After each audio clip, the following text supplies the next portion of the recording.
This is a video about the last days and what it was really like. It's going to be a little hard to talk about and might be hard to listen to, but I think it's important. When I was going through it, I wish I had some information like this too. So, um, what I experienced in multiple losses, and my wife had an incurable illness, a terminal illness. My only grandmother, my only grandparent did as well. My mother did. My father was more sudden with a heart issue. My best friend was more sudden with a heart issue. My 9-year-old niece was in an accident, and my mother-in-law was had a long-term illness. And what I can tell you in all these cases, as I went through them, is that, especially the anticipated ones, is the body started to shut down.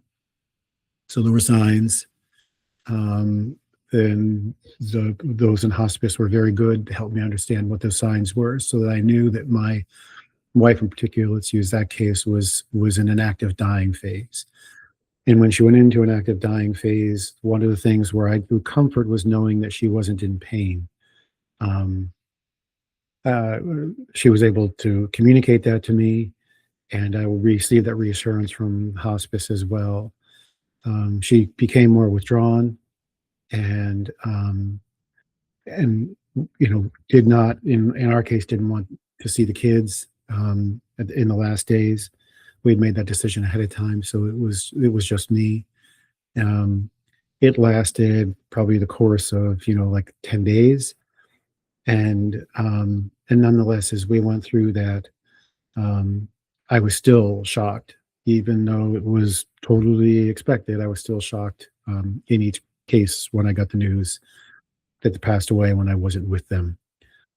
I was really scared when I went to visit her. I was afraid every time I walked in that she'd be dead. And I was afraid it would be the last time I saw her. I had a lot of fear. I was afraid of saying the wrong thing, given that it might be the last time. But way more important was how much I loved her. Even in the moment, I can confidently say that the love that I expressed for her and she for me in the very end was as strong and viable as anything I had experienced through the course of our time together. I remember one moment in particular when I went in, and she was asleep, or drifting in and out of consciousness, and I just laid my head on her just for like an hour. That was it, and with such a palpable feeling of love, just being connected. So if you're afraid, it's okay.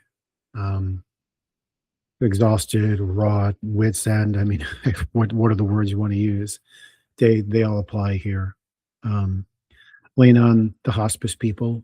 They're, in my experience, extraordinary, not just in being present for the person you love, but also in helping you. And